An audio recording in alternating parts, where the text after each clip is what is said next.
Mesdames, Messieurs, bonsoir. Merci de votre fidélité. Voici le sommaire de ce journal. Les membres de la Sénat au Palais de la Présidence ce vendredi, ils ont eu des discussions avec le président Patrice Talon sur les questions touchant au fonctionnement de leur institution.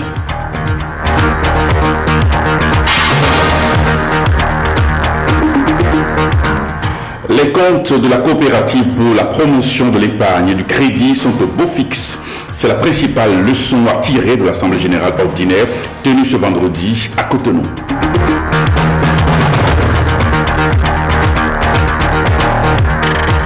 Et puis à l'étranger, les Britanniques tournent dos à l'Europe. Plus de 51% des électeurs se sont prononcés contre le maintien du Royaume-Uni au sein de l'Union européenne.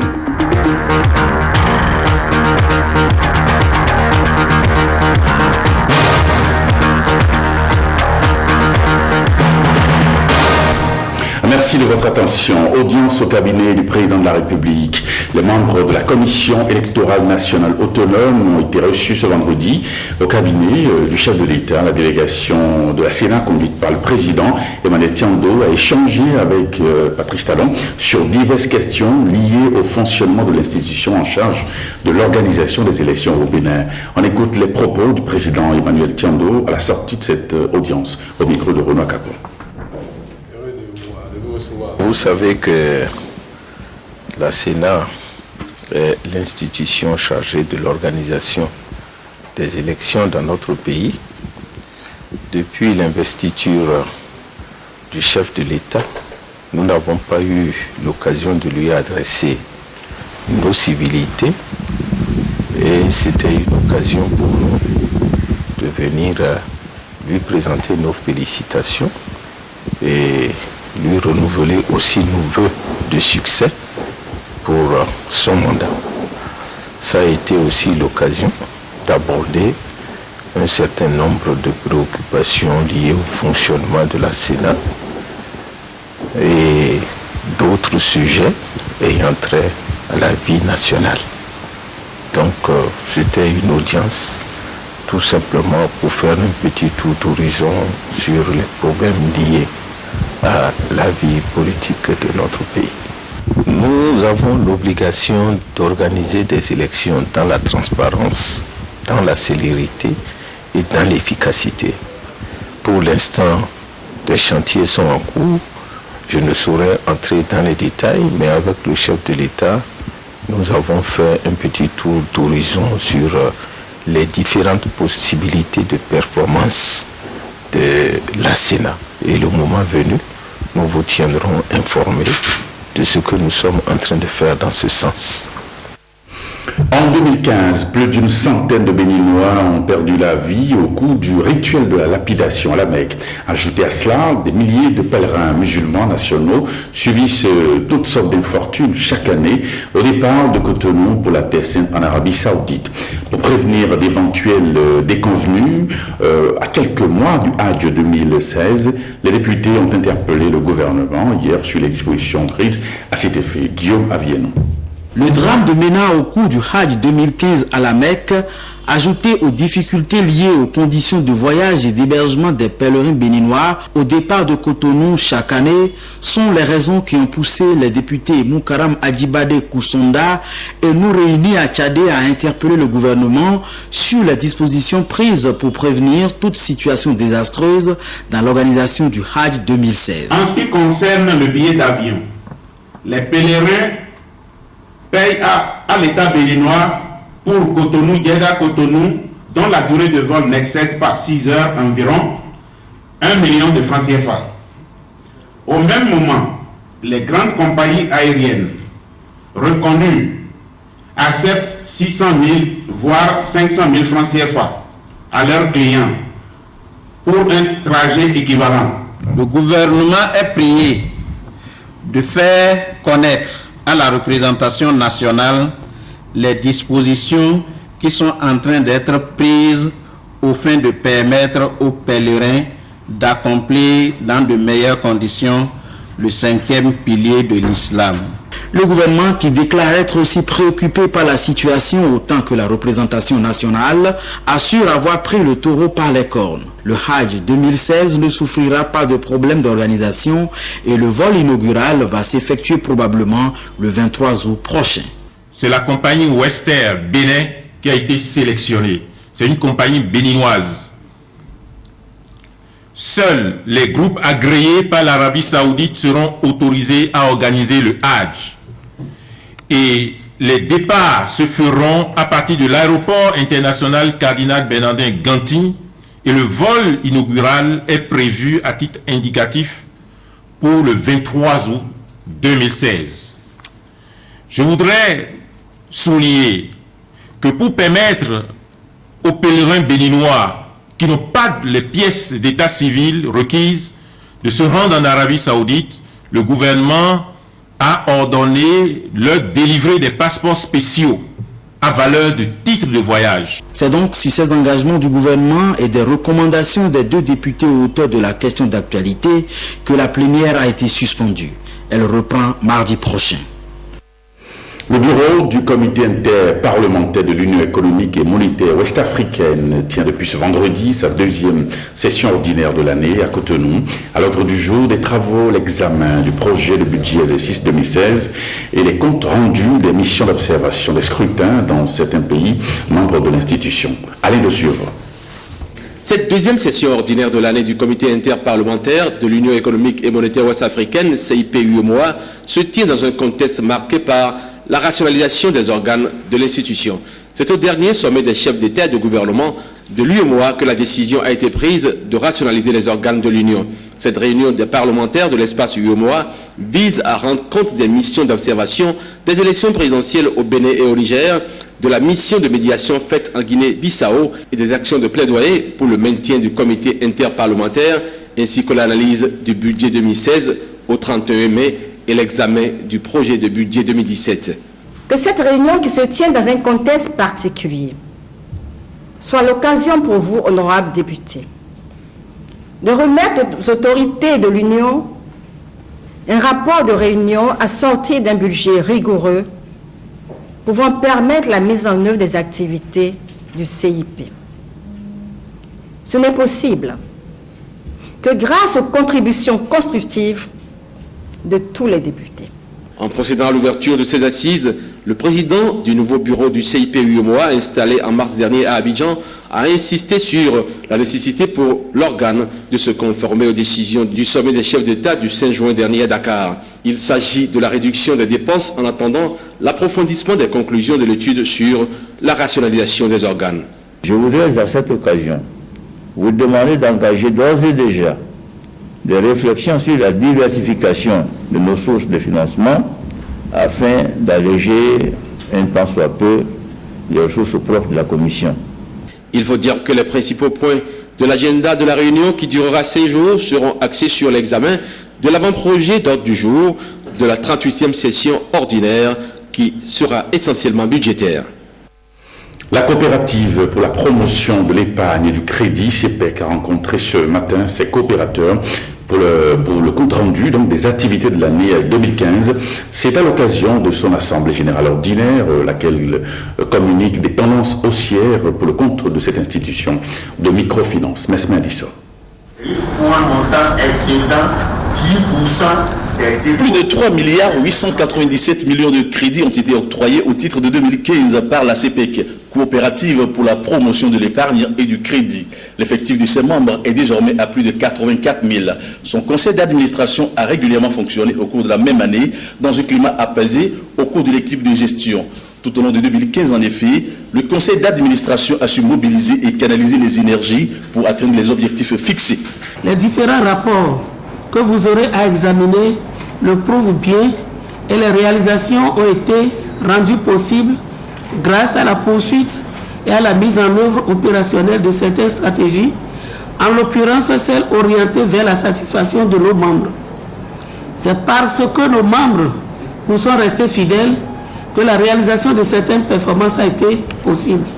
L'environnement socio-économique a été favorable à la CEPEC en 2015. L'institution qui a eu accès à des sources de financement a également bénéficié d'importants emprunts du Fonds national de microfinance et d'autres partenaires. Ceci témoigne de sa crédibilité et vient la renforcer dans ses ambitions. il faut toujours chercher à s'adapter. Et c'est pourquoi la CEPEC, dans ses orientations stratégiques, nous avons une vision qui est claire. Nous, on veut devenir la première institution de microfinance de type coopératif, non seulement au Bénin, mais dans la sous-région. Et tout ceci grâce, n'est-ce pas, vous qui êtes là. Partant de ce bilan plus ou moins élogieux, les responsables de la CEPEC se proposent d'innover pour offrir des services de qualité et à moindre coût à leurs clients. Pour y parvenir et se positionner davantage sur le marché de la microfinance, ils comptent entre autres assurer l'encouragement des initiatives positives, puis le recyclage et la formation du personnel et des élus. Et puis les acteurs des systèmes financiers décentralisés réunis au sein du consortium Alafia veulent d'un secteur de microfinance plus sûr. Alors ils ont échangé avec le ministre de tutelle pour trouver des mécanismes adéquats pour assainir le secteur au Bénin. Samuel Adimi, Maurice Tibozo. Consortium Alafia plaide pour un assainissement du secteur de la microfinance au Bénin. Ces échanges avec le ministre de tutelle visent à trouver des mécanismes pour démasquer les indélicats tapis dans le rang des systèmes financiers décentralisés. Il y a assez de discours qui ont mis l'accent sur l'assainissement du secteur, mais il n'y a pas eu concrètement d'actes. La loi actuelle met beaucoup plus l'accent sur l'assainissement. Il va falloir nécessairement que ces acteurs qui continuent d'évoluer dans l'informel soient inquiétés et soient sanctionnés. Consortium Alafia, c'est une quarantaine de SFD autorisés, 20 années de professionnalisme. L'association veut capitaliser ses acquis pour une gestion rationnelle du secteur des services financiers décentralisés. Pour le chemin parcouru jusque-là, loger la microfinance dans les affaires sociales, je ne sais pas si c'est une stratégie qui va accrocher et motiver les partenaires à mettre suffisamment la main à la poche. Quelle image voulons-nous véhiculer dans la conscience des Béninois en général lorsqu'on voit la microfinance des affaires sociales? C'est d'abord ça. Quelle image? Pour nous, la microfinance, c'est autant de l'argent qu'on recouvre. Assainissement pourrait rimer avec sanction. Le ministre veut prendre ses responsabilités pour éviter au Bénin un ICC service bis. Et tel que je vois l'actuel président de la République, si franchement le travail est fait de façon rationnelle et qu'il y a des gens qui ont besoin qu'on leur tire les oreilles, ce n'est pas lui qui va reculer, je sens ça. Donc il nous revient de faire le travail, de faire des propositions dans ce sens pour assainir le secteur et commencer aussi par sanctionner. Au-delà de l'assainissement du secteur, les professionnels des SFD plaident pour la rédaction du document de projet de la microfinance pour de meilleurs lendemains du secteur au Bénin. Assemblée générale constitutive à Boycon des professionnels de la filière anacarde. Alors il est question de fédérer les énergies afin de faire de cette filière un levier de développement. Alors ces acteurs ont à cet effet mis en place une interprofession. Reportage. Se mettre ensemble pour mieux gérer la filière anacarde au Bénin, c'est tout l'intérêt à donner à cette assemblée générale. Tous les acteurs se retrouvent dans une interprofession, de quoi redoubler d'ardeur. Nous sommes là à la croisée des chemins, mais sûrement dans une bonne direction, parce que dès que l'interprofession sera née, je crois que c'est un jour nouveau qui va s'ouvrir sur la filière anacarde. Parce que, à voir la vision du gouvernement, je crois que c'est un tournant qu'il faut bien manœuvrer et réussir. Et je crois que vous y êtes. Après ce long processus, il est important qu'on aboutisse à des résultats satisfaisants. Je crois que c'est une étape décisive dans la vie de l'interprofession anacarde. Et c'est pour cette raison que j'invite tous les acteurs à prendre conscience de l'enjeu afin que les travaux se déroulent dans de bonnes conditions et à la fin qu'on aboutisse à des résultats. Le ministère de l'Agriculture s'inscrit dans cette droite ligne, encourager toutes les filières porteuses. Aujourd'hui, toutes les conditions sont réunies pour que les acteurs de la filière anacarde aillent vers une interprofession forte, fonctionnelle et durable. C'est pourquoi l'événement de ce jour revêt pour moi une importante capitale car il s'inscrit parfaitement dans une logique de réalisation de la vision du gouvernement à travers le projet de société du président de la rupture et du nouveau départ. Faire du Bénin une puissance agricole compétitive, respectueuse de l'environnement, créatrice de richesses, répondant aux besoins de développement économique et social de la population. Un bureau est mis en place pour diriger la troupe espoir de la filière Anacad. Le tout nouveau président rassure. Nous sommes heureux aujourd'hui, mais c'est le début du commencement. Nous allons œuvrer et tout un chacun, nous allons nous mettre à l'œuvre, qu'on puisse se mettre tous à l'œuvre pour l'objectif que nous sommes déjà assurés. Il est question de faire de la filière Anacad une filière bien porteuse. Et puis dans notre édition de 20h d'hier, vous aviez certainement suivi un reportage sur le dépotoir d'ordures solides ménagères. Alors il est question du mécontentement des populations face aux désagréments causés par ce dépotoir. La mairie de Cotonou a été interpellée. Eh bien, notre équipe de tournage est allée recueillir le son de cloche des responsables de la mairie de Cotonou. On vous propose de les écouter au micro de Jean-Claude James et de Mathieu Sekel.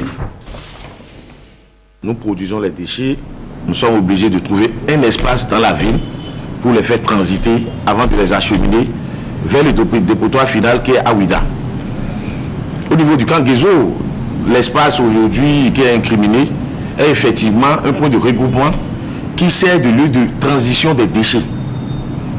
Cet espace est en construction. Vous allez voir qu'on est en train de construire un grand centre de transfert à ce niveau. Et nous avons choisi un espace attenant à ce grand centre de transfert pour regrouper provisoirement les déchets avant de les acheminer au niveau de notre lieu d'enfouissement sanitaire qui se trouve à Ouida. Effectivement, en saison de pluie, quand les véhicules circulent, ce n'est pas seulement au niveau de ce point de regroupement. Dans tous les quartiers où il y a les voies en terre, quand les véhicules circulent, effectivement, il se crée des crevasses, de trous. Et cette voie n'a pas échappé à la règle. Il y a eu des trous. Et l'autorité s'est déplacée. Quand les populations se sont soulevées, l'autorité s'est déplacée pour aller voir de quoi il s'agissait. Effectivement, nous avons constaté qu'il y avait des problèmes sur la voie. Et la procédure était en cours pour essayer de recharger la voie. Parce qu'en période de pluie, quand il y a de l'eau sur la voie, on ne met pas du sable, n'importe comment de là-dedans, ça devient de la boue. Mais il faut rappeler qu'à cet endroit, vous allez constater, disons, la prolifération des garages de gros porteurs. Il y a de l'espace là où les garages occupent et les populations pouvaient vaquer librement à leurs occupations si on avait dégagé ces véhicules. C'est vrai que c'est de la responsabilité de la mairie de Cotonou. Nous allons faire d'une pierre deux coups. Nous allons essayer d'aménager la voie et en même temps de dégager tous ceux-là qui encombrent les voies et qui les dégradent. Et ce qui se passe aujourd'hui à Bégamé n'est qu'une situation temporaire qui sera complètement réglée dès la mise en service du centre de transfert très moderne que nous sommes en train de construire. Il n'y aura plus aucune odeur, il y aura plus de désagréments des populations. Je crois que c'est pour le bonheur de nous tous parce que nous sommes appelés à produire des déchets et il faut éliminer ces déchets.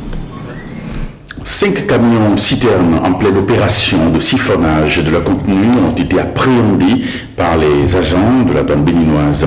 Alors, ils ont été conduits au service intervention rapide Atlantique Littoral. Rock Akwaïmou, Igor Ayoso. Pour le reportage. À peine installée, la nouvelle équipe dirigeante de la douane béninoise multiplie des exploits. Ces camions citernes chargés à Cotonou et en transit vers les pays de l'Interland sont surpris en brousse en pleine opération de transvasement de leur contenu. En effet, c'est des gens qui ont aménagé des caches dans la brousse pour faire leur opération. Ils enlèvent le carburant, et il doit en avoir de différentes sortes. Ils enlèvent et ils revendent, ou bien sur le territoire, ou ils repartent avec, parce que c'est des produits qui coûtent plus cher au Mali, qui est leur destination finale. Donc ils font la substitution ici et ils repartent avec dans d'autres camions citernes et ils revendent à leur propre compte. Cette pratique est une fraude qui fait perdre à la douane d'énormes recettes. D'abord, c'est un produit qui est en transit, donc en suspension des droits et taxes. Deuxièmement, lorsqu'ils siphonnent et qu'ils revendent sur le territoire, ils le revendent comme si c'est des produits qui ont été dédouanés. Ainsi, la douane perd ce qu'elle aurait dû percevoir si le produit avait été mis à la consommation normalement au départ. Donc voilà, c'est un préjudice qu'on subit par le fait de cette vente. Vous avez dû remarquer, il y a peu de temps, on a pris de la drogue. Et aujourd'hui, c'est les camions qui ont été pris. Et donc, désormais, les agents sont suffisamment, en tout cas moralement, armés pour aller jusqu'au bout de la fraude. Les mises en cause subiront. Mais toutes nos excuses pour la chute de cet élément. Un chantier inachevé depuis 2011 qui commence à agacer les habitants de Koussouba dans le département du Zo. Alors, il s'agit du nouveau centre de santé d'arrondissement de cette localité. L'entrepreneur en charge du dit chantier peine à conduire les travaux à terme. Ibrahim Lawani, Précis Seglemont sont allés faire le constat. Koussouba, un village de plus de 7000 habitants situé dans les tréfonds de la commune de Zobodemé. Depuis 2011, les populations attendent vainement l'achèvement du chantier de construction de leur nouveau centre de santé. Les travaux lancés il y a plus de 4 ans sur financement public étaient pourtant prévus pour durer 8 mois seulement. Et ce qu'on a démarré en 2011, mais jusqu'à présent, c'est inachevé. Depuis 2016, on n'a pas vu les traces de notre entrepreneur sur le chantier de Koussouba. Les travaux de construction sont assurés par l'entreprise EMTB. Depuis décembre 2015, plus rien n'évolue sur le chantier. L'entrepreneur ferait preuve de mauvaise foi, estime l'élu local. Il dit souvent qu'il n'a pas encore perçu tous les fonds au niveau de l'État. Mais bon, à notre niveau, nous, on a constaté que ce n'est pas vérifié, puisque si on constate qu'on a fait des grèves, ou bien on a lancé les travaux inachevés sur les internets, il vient. Il démarre quelques jours après, il stoppe. L'entreprise EMTB a son siège social à Porto Novo. De retour à Cotonou, nous avons contacté son directeur général. Il a aussitôt affiché sa disponibilité à s'exprimer sur le sujet. Pour lui, l'État débloque le financement nécessaire au compte-gouttes et est donc responsable de ce presque éléphant blanc. Le budget général du marché de Koussouba, c'est 148 millions. Mais le décaissement à ce jour fait 72 millions. Le ministère de la Santé envoie vite les décomptes au trésor. Mais quand ça va au trésor, il faut trouver un alibi pour rejeter. Et il y a des comptes depuis 2014, juillet 2014, qui n'a pas été payé à ce jour. Malgré ça, on a continué les travaux. C'est un découragement total. Le chantier est actuellement à plus de 112% d'exécution selon l'entrepreneur. Il décrit ce marché comme un calvaire qu'il compte achever cette année avec le concours de sa banque. Non, moi mon chantier ce n'est pas un chantier abandonné. Le camion est en train d'aller là-bas encore maintenant, à l'heure où nous sommes. Et ils vont recommencer encore le lundi. Pendant ce temps, le bâtiment qui abrite actuellement le centre de santé de Koussouba n'est plus rassurant. Ce bâtiment est construit depuis plus de 40 ans. Les toits coulent abondamment. Les murs sont lézardés. Les chauves-souris partout. Ils se font cruellement ici. Voilà les mères d'enfants qui viennent pour la vaccination sont sous l'arbre maintenant.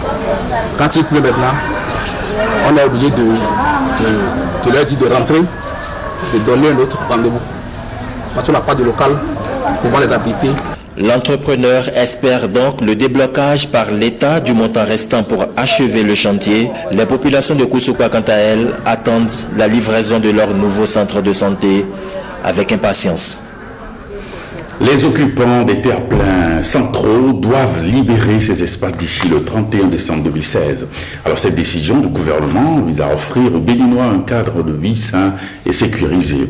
Avant l'expiration du moratoire, Samuel Adimi et Francis Faton sont allés faire l'état des lieux et écouter les occupants illégaux. Voyez le reportage.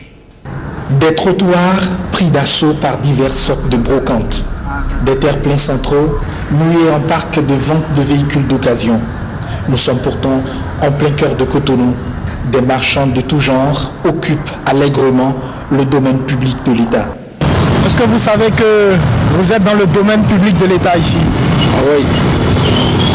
Est-ce que vous savez également que à partir du 1er janvier 2017, vous n'êtes plus autorisé à rester ici?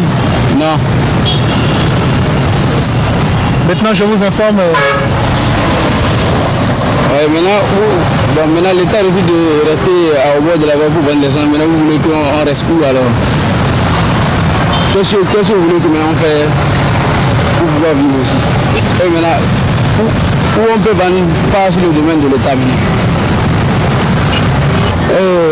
On sait que tout est réservé pour l'État, mais compte tenu de nos urgences, donc on ne peut pas laisser, qu'on appelle, tout le monde ne peut pas rester sur le parc parce que ça ne suffit pas, il n'y a pas le temps, il n'y a pas la place là-bas. Donc le plus qu'on peut trouver ici, c'est depuis le temps de Kérékou 1, Kérékou 2, Yabouni 2, et maintenant c'est le temps de Talon maintenant.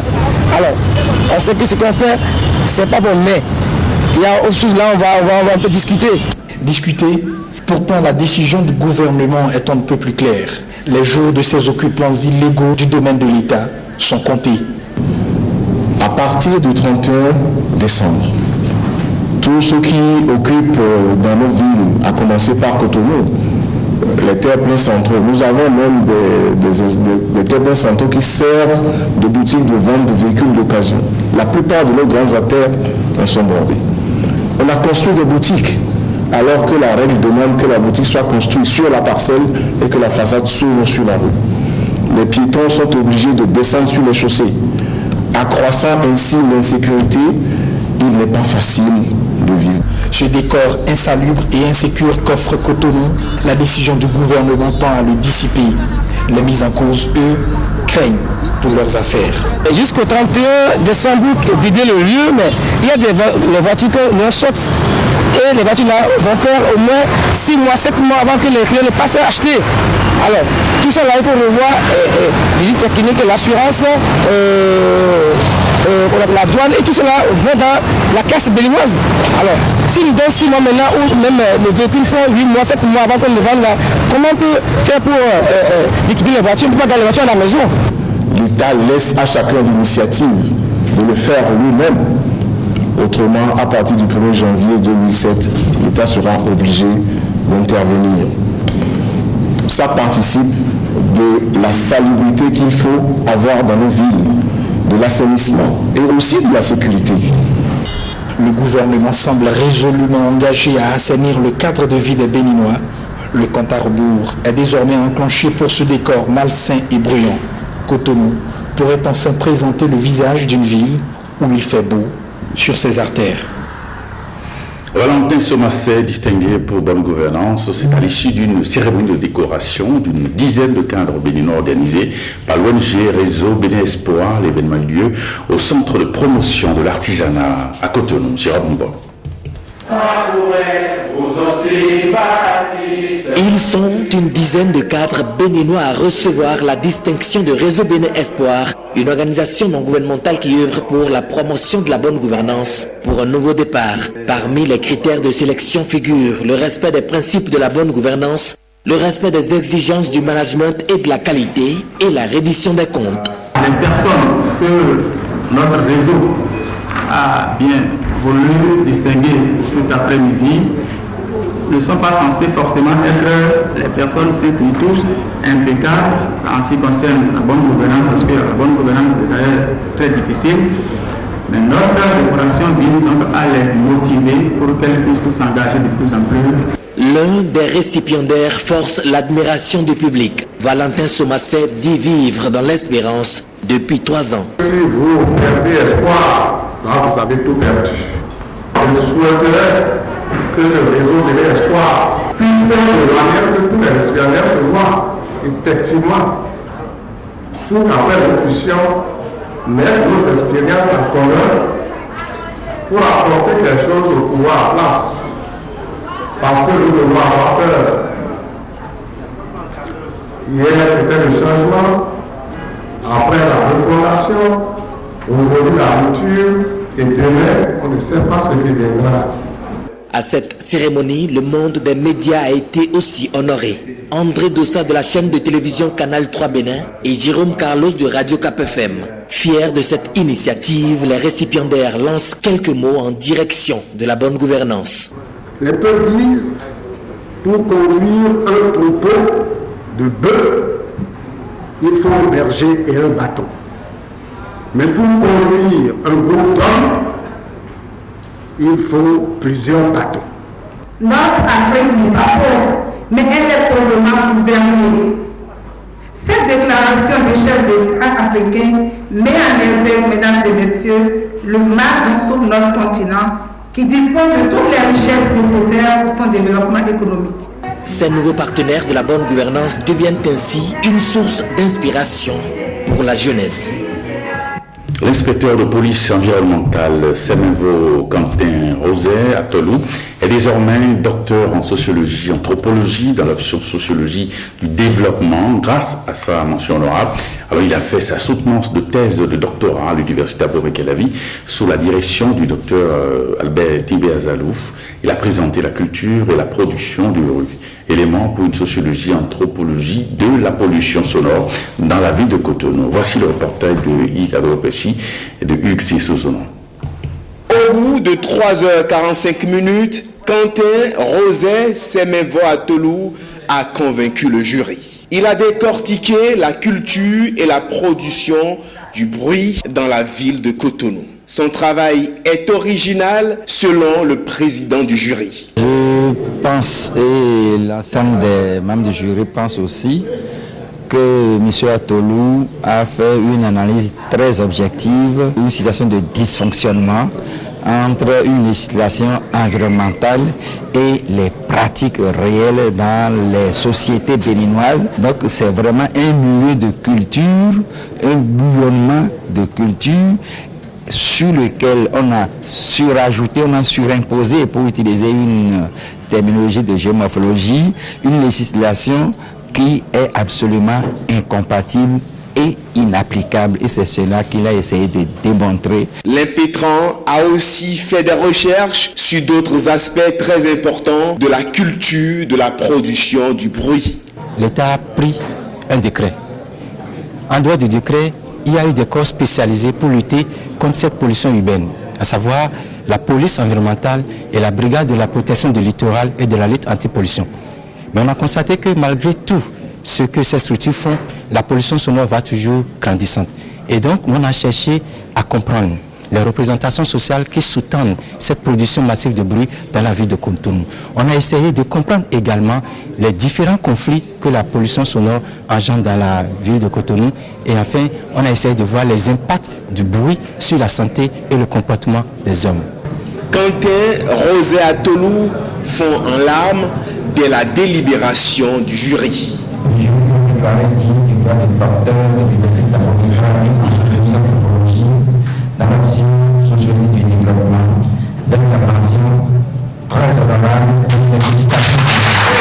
Ces travaux pourraient changer les habitudes à Cotonou, une ville où beaucoup sont à la base du bruit, de l'autorité jusqu'au citoyen le plus anonyme. À l'étranger, maintenant, au Sénégal, Karim Wade, le fils de l'ancien chef d'État, a été gracié par le président Macky Sall. Par ailleurs, Brexit, vous savez, c'est la grosse actualité. Les Britanniques qui ont décidé de tourner le dos à l'Union européenne. Voici un condensé donc de l'actualité internationale avec Jérôme Rondeau. Les Britanniques ont décidé de quitter l'Union européenne, un désaveu cinglant à 60 ans de construction européenne qui a provoqué un vendredi noir sur les marchés mondiaux et poussé à la démission le Premier ministre conservateur David Cameron. Selon les résultats définitifs, 51,9% des électeurs ont voté pour le Brexit lors du référendum de la veille, marqué par une participation importante. Quelles peuvent être les conséquences pour l'Afrique? L'effet sera neutre parce que les économies africaines sont assez bien diversifiées. Le commerce est diversifié et le Royaume-Uni n'est pas un gros importateur de produits africains en tant que tel. Pour le Nigeria, par exemple, le Nigeria ne vend pas de pétrole au Royaume-Uni, ne vend pas de gaz au Royaume-Uni. Le pays ne vend qu'une quantité limitée de cacao. Donc en termes d'exportation, cela n'a aucune incidence pour le Nigeria, mais pour les importations, cela rend moins cher. Les résultats montrent un pays divisé avec Londres, l'Écosse et l'Irlande du Nord qui voulaient rester, tandis que le nord de l'Angleterre ou le Pays de Galles a largement voté contre. M. Cameron, qui avait été à l'origine du référendum, a ajouté qu'il appartiendrait à son successeur de lancer la négociation avec l'Union européenne sur le processus de sortie de son pays du club des 28 devenu 27. The demand for oil is not going to go down because of that sharply. But it means that if the big region of Europe La demande de l'Europe ne va pas diminuer à cause de cela. Mais cela signifie-t-il que c'est la fin de l'Europe?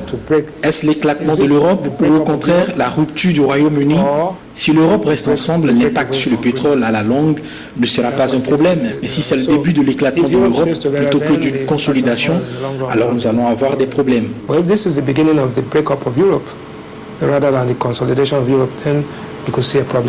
Le départ de la 5e puissance économique mondiale a fait plonger les marchés, mais aussi la livre britannique.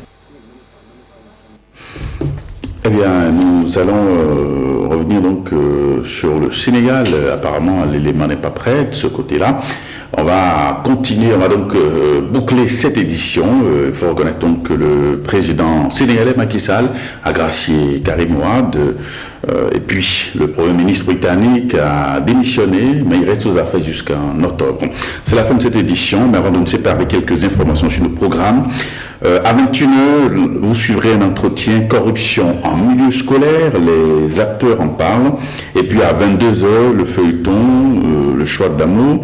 À 23h30, le dernier journal, ce sera avec Amandine Bosso. Merci et à demain.